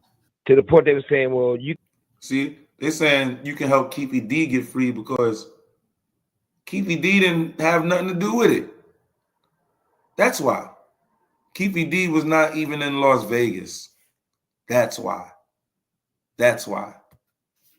You can't leave and sacrifice a little bit in the county jail to stop that black man from getting life? Hell the fuck no. I ain't wishing bad on him at all because I don't want to see nobody go to prison. And like I told you last time, since I find out more details about certain things, I probably would go to the Vegas County Jail if me and Keefy D was cellies. We have a good conversation after I give him, you know, six upside his head, another 6 in his body, and another 2. But yeah, that's definitely didn't happen with Snoop didn't go to the hospital. That's a lie. Snoop didn't go to the hospital, and Suge Knight just confirmed Keefy D didn't have nothing to do with the Tupac murder neither. He just confirmed it because he's saying what we heard. We heard that the feds were going to go to Suge Knight and attempt to get him to confirm that Keefy D was not in the car. Because if you listen to Keefy D interviews, Keefy D was saying that he looked Suge Knight right in the eyes. Suge Knight never said anything. Suge Knight never seen Keefy D in the car because Keefy D was never in the car. There were cops in the car. There were cops in that car. That car was hit up big time.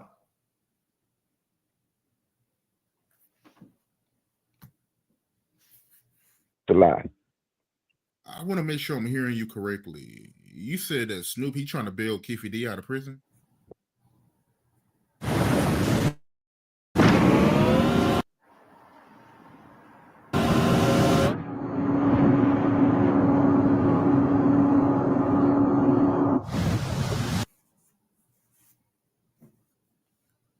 Well, this is the thing.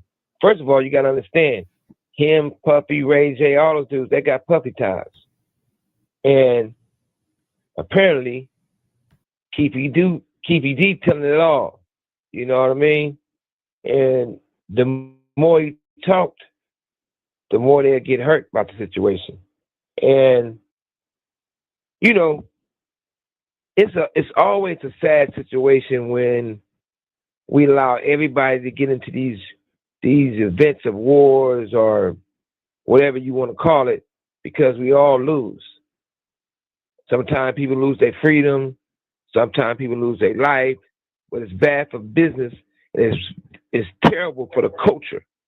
You know, me personally, I take full responsibility of any actions I did, regardless if it was great things or bad things. And we got to learn that we should all be able to be friends and get along and be able to be allies and respect each other. But we don't supposed to let a person come from a whole nother coast and start a war in the city that's not going to end up well. And what I mean by that, my opinion, it happened twice. When you listen to James' interview, and he's saying how, you know, James live in the South Side neighborhood.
He said how Puffy was coming over there throwing money around to have Tupac killed and have me killed. He played his part in the situation because he never said nothing to nobody. So his involvement. So, and you don't got to take my words, take his own words. So that played a role in changing the culture of hip hop. And I also feel that Puffy also, he didn't do it on purpose, but some of the things he did took another great rapper from the West Coast from us, which is Nip. I mean, Nip was just doing fine. He was doing stuff for his community. He was doing stuff with his homies. He was doing great things as an artist.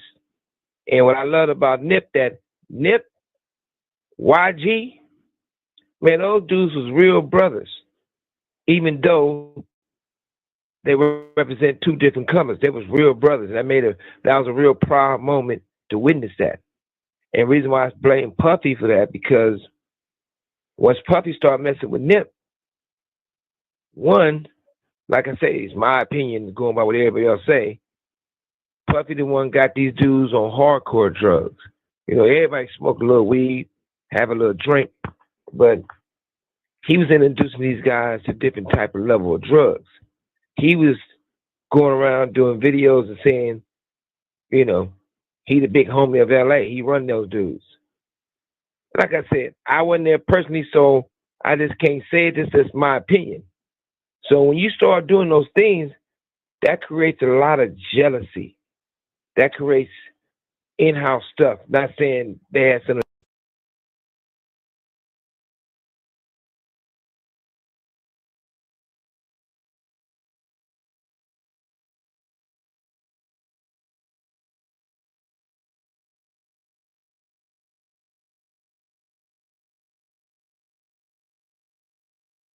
To do with Nip, so I ain't on that page. I'm just saying, whatever the case may be.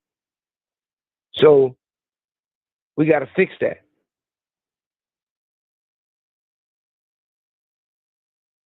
Are you really the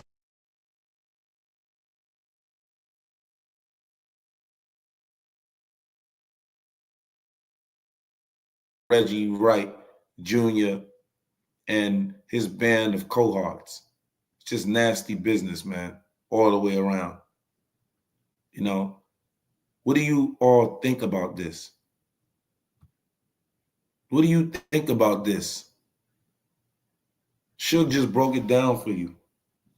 Phil Carson just broke it down for you.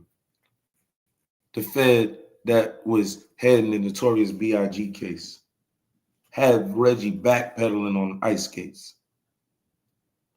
Reggie Wright has a big problem. And not just Reggie Wright have a problem. Reggie, man, you better guard yourself right now, because, dog, there's people still alive and in big positions that may be scared that you might fold under pressure, Reg, once it's time for you to go to court. And you are going to court, Reg. It's not like now we're talking like, you know, some respect, you know, like you know, this is some sort of expectation.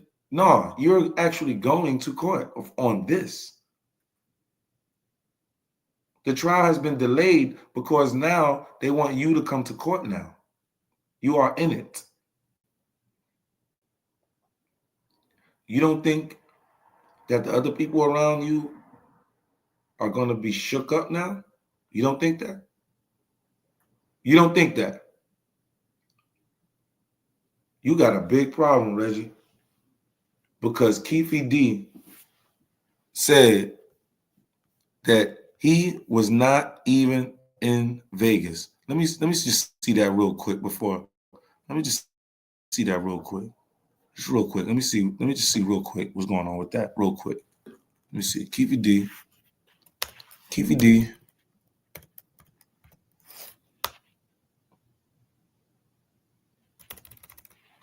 Keefe D. Let's see, Reggie. Right. Junior. Court. Let's do that. See what's up with that real quick.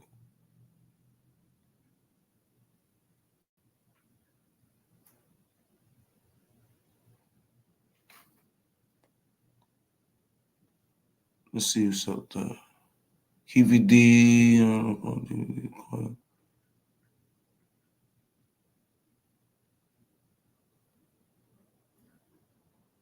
Look, and you see, right? Let me see.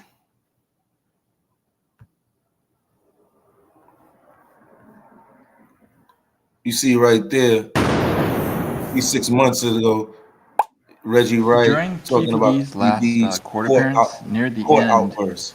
he kind This of dude, went Reggie off. Wright, stressing out. That's 6 months ago. I guess kind of off script. He just kind of went off on a rant, saying that the Biggie investigation case file boxes shouldn't be used, and he started calling the prosecutors names, saying that they are ugly on the inside as they are at the outside, and all that stuff. What was your reaction when you saw him speak out the way he did?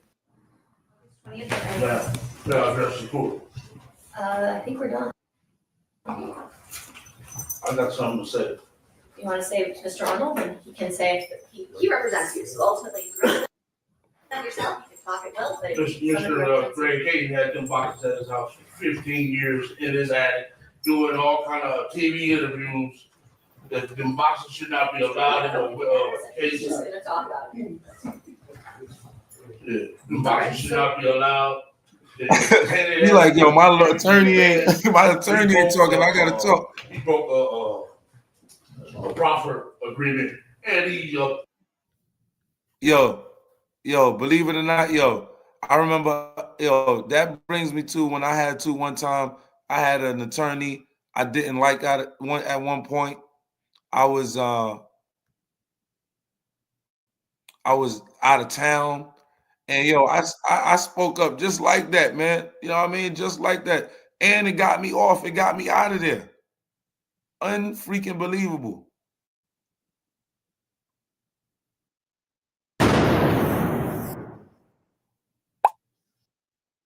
During Keefe D's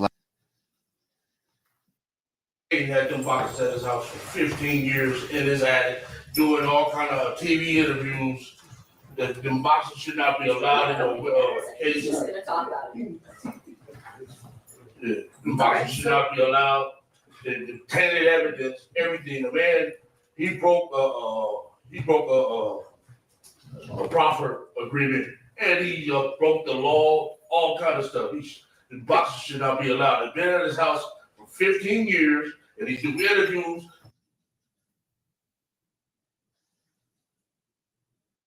Going in the boxes, let me see here. Ooh, you can see it on any internet site that He said boo boo boo in front of the he's going in the judge. boxes for years.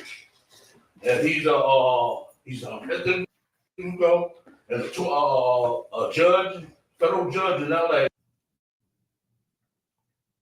Did a 142-page thing about him. Look it up on the internet. So I think what the state said ultimately is that they don't think there's gonna be anything in those boxes that they're gonna use. And they just used something in the boxes. They just used something in the boxes.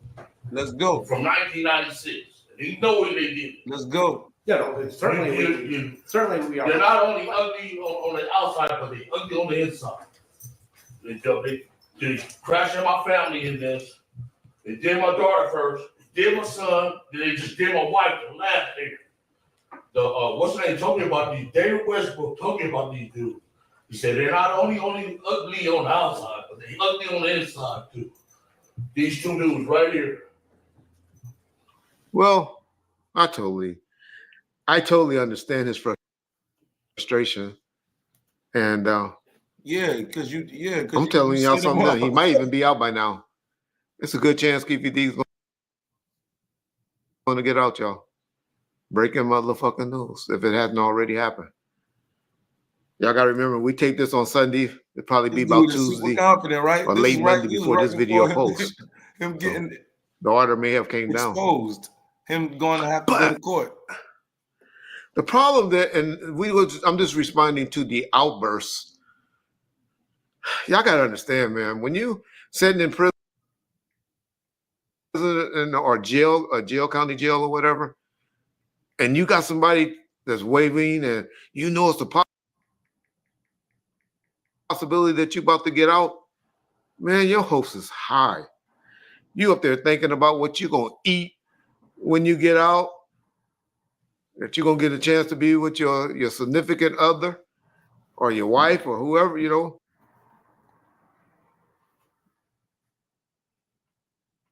Yo, let's check this out, y'all. Check this out right here with Reggie Wright. Hold on. Check this out, because Reggie, this guy, man, he's got a lot going on right now, man, and it is not anything good.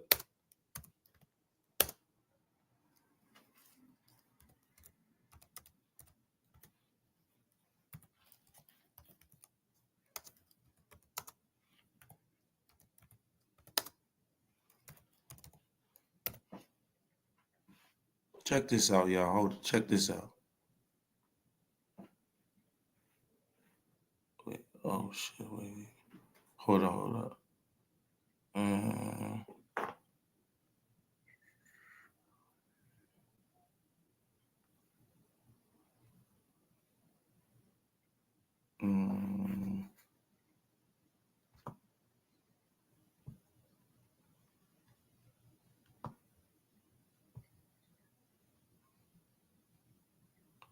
All right, let me see.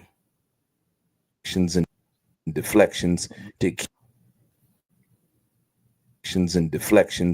keep you away from the facts of the matter. And the fact is that on September 7th, 1996, Reggie the Rat Wright Jr.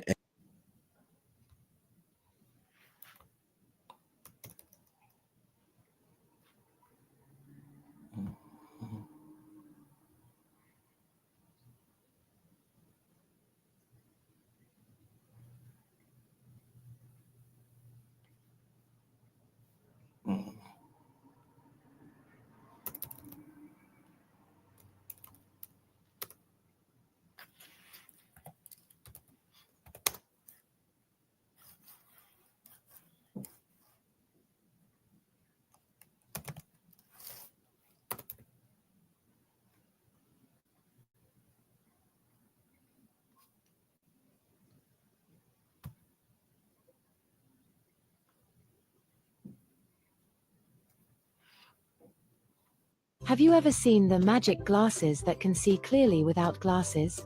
This glasses can not only see far away, but also see near. This smart zoom glasses from Japan are really great. No need to wear lenses. The degree can be used from 100. Tim Williams, who was Michael Moore's roommate at the Luxor in Las Vegas on September 7th, 1996. How were you, where the phone call took place, how were you a witness to it, if you don't mind explaining that? Because I was his roommate. I was in the room with him. In a phone conversation with Gullible John and Reggie the Rat Wright Jr. confirms that Michael Moore was pulled off of Tupac. He was mad about being pulled off of Tupac, and he was told not to carry his gun. This is groundbreaking. Ladies and gentlemen, get this. But Tim Williams just happened to be Michael Moore's roommate. And in them trying to prove or trying to embarrass and prove the interview that I did with Judy Mikowski wrong, they got Tim Williams to admit some things that we've never even been able to confirm before. So Tim, in his all honesty, basically stating what had actually happened. When it comes to Michael Moore, was anybody calling his hotel room, trying to figure out his whereabouts, or see if he was coming to 662 or if he was still on Tupac? Was there any kind of information like that that you were witness to? There was a phone conversation, John, but I don't know exactly what the conversation was about. Who you are listening to is the roommate to Michael Moore. Michael Moore was the former bodyguard. Well, he was the bodyguard, one of the bodyguards that worked for Reggie Wright. And he was one of Tupac's favorites also. Well, not but he was the one that played no games, no nonsense guy. However, Michael Moore is critical to this case because Michael Moore is the one that claimed that he heard over the radio, got him. And then he said he heard, when he was with Reggie Wright, then he said he heard nobody say nothing on the radio. Okay. And he was saying that he was with Reggie Wright when he heard it come from a device that Reggie Wright was holding. Okay, but Michael Moore retired from being a bodyguard, and then he went and became a fireman, and he had got hurt on the job, or he was a fireman, and he went and started doing a construction or something like that. But I know he fell off a scalpel, and you know, I want to say some short time after that, he passed away. Now, this is his roommate, Michael Moore. All right, this is Michael Moore's roommate, Tim Williams. But get this, Bomb First, who is Reggie White, and the white guy, I forget his name, but the white guy that's speaking, who's doing the interview, he's the one that's with Reggie White. Oh, his name is John Highland. Okay, so Reggie Wright is interested because they are attempting to cipher information to see what these people know about them. They got it bad right now, bro. After Mike got off the phone, what I do remember was he was angry because he was told not to carry his gun, and he had got taken off for Tupac. So you tell Michael Moore he can't carry his gun. That's another thing. That's big to this case. You told your whole staff, who were working, mind you, not to carry their firearms, and then was attempting to reprimand and fire them if they were going against you in the decision to carry their firearms. Okay? Okay, my follow-up to that question is, you said he was angry that he couldn't carry his gun and that he was taken off of Tupac. Is the reason he couldn't carry his gun because he was taken off Tupac? Like, were they going to make him go to the club or something, and that's where it was off limits to carry the gun? He was mad because he got gotten taken off of Pac, and he was mad because he couldn't carry his weapon to the club. Gotcha. Okay, so he would be unarmed at the club. How were you, where the phone call took place? How were you a witness to it, if you don't mind explaining that? Because I was his roommate. I was in the room with him. Living with opioid addiction can be a struggle. Trapped in a cycle of opioid use, withdrawal, and cravings. Sublocade is for adults. But more importantly than that, there was a conversation also in where Michael Moore was trying to communicate to Frank and Tupac had came out of his mouth, and Tupac had said, in regards to the situation involving being pulled off of him, Tupac said, to this day, I believe that Tupac was under the impression that I was going to be going to the MGM Grand with him. But that wasn't the case. When I went to my room, I knew in my heart I wasn't coming back because I had been instructed to go to Club 662, and that's what I did. He got a little upset because now that I think back on it, he said he's paying for this shit, and then he is telling us where we're going. I remember him saying that real loud that day in the lobby, that I'm paying for you, you go where I say go. And then I said, Frank, you need to make a phone call to Reggie. And Pac said, Michael, come over to the MGM and meet us over there. Tupac even called Reggie and had Frank get in touch with Reggie to find out where Michael Moore was at. So the problem was festering, and I knew something wasn't right. So when I went to my hotel room, I told Tim Williams, something is not right here, Tim. and I quote, I'm paying for this shit.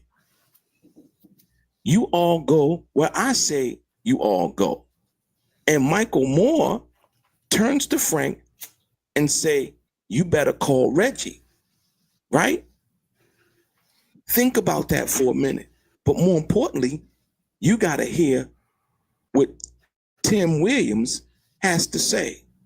Listen to this. And mind you, Reggie the Rat Wright Jr. is on the phone, and John is actually asking the questions. Notice as John asks the questions, he really doesn't have a reply because everything that Michael Moore has said, Tim Williams is actually repeating. But then John asks Tim Williams, when this conversation that happened involving Michael Moore being pulled off of Tupac, how did Tim Williams know? And Tim Williams says, because I was standing right next to him. I was actually his roommate. Listen. When it comes to Michael Moore, was anybody calling his hotel room, trying to figure out his whereabouts or? And what makes this so important, right? Reggie Wright has this white dude interviewing Tim Williams because Michael Moore said in that interview, like you just heard, that he said he went back to his room and told, he was so mad he went back to his room and told his roommate, like, yo, something ain't right. He was like, yo, something ain't right. So you know he told him everything he was thinking. So Tim Williams know almost everything. Okay? So this is why they are now. Why are you now interviewing Tim Williams? These people are, because you are fighting to change the narrative, but now you got to go to court now, Reggie. See if he was coming to 662 or if he was still on Tupac. Was there any kind of information like that you were witness to? There was a phone conversation, John, but I don't know exactly what the conversation was about. After Mike got off the phone, what I do remember was he was angry because he was told not to carry his gun, and he had got taken off for Tupac. Okay, my follow-up to that question is, you said he was angry that he couldn't carry his gun and that he was taken off of Tupac. Is the reason he couldn't carry his gun because he was taken off Tupac? Like, were they going to make him go to the club or something, and that's where it was off limits to carry the gun? He was mad because he had gotten taken off of Pac, and he was mad because he couldn't carry his weapon to the club. Gotcha. Okay, so he would be unarmed at the club. How were you, where the phone call took place? How were you a witness to it, if you don't mind explaining that? Because I was his roommate. I was in the room with him. What if I told you there is no such thing as no internet? This brand new portable Wi-Fi router. Boom. Ladies and gentlemen, here you have somebody who was there in the room with Michael Moore when he was being pulled off of Tupac. So the conversation and where Michael Moore explains that Tupac said, right? Listen, Tupac says, he said, right? He said to him and Frank, he said to Michael Moore and Frank, when Tupac found out that Michael Moore was being pulled off of him, Tupac said, I'm paying for this shit. You all go where I say you all go. And Michael Moore turns to Frank and says, you better call Reggie. Because see, at that particular time, Tupac would be the boss, right? From that perspective. You get it? Remember the firing of Reggie in the whole 9 yards. Tupac saying, I'm paying for this shit, meaning that I'm the artist who generates the income, and why the reason you are here. Point blank, period. Remember Suge Knight said what? I had two of the best guys on Pac that night, meaning who? Michael Moore and Frank Alexander. Reggie's a snake. He's a snake. Amazing. And what proves that point, once again, they tried to pull Tim Williams in to basically back up Reggie's story involving the Gotham situation. But what they failed to realize is that Tim Williams revealed more to add to the credibility credibility of Michael Moore and what Michael Moore said. He was pulled off of Tupac and he was told to not carry a gun. Period. Period.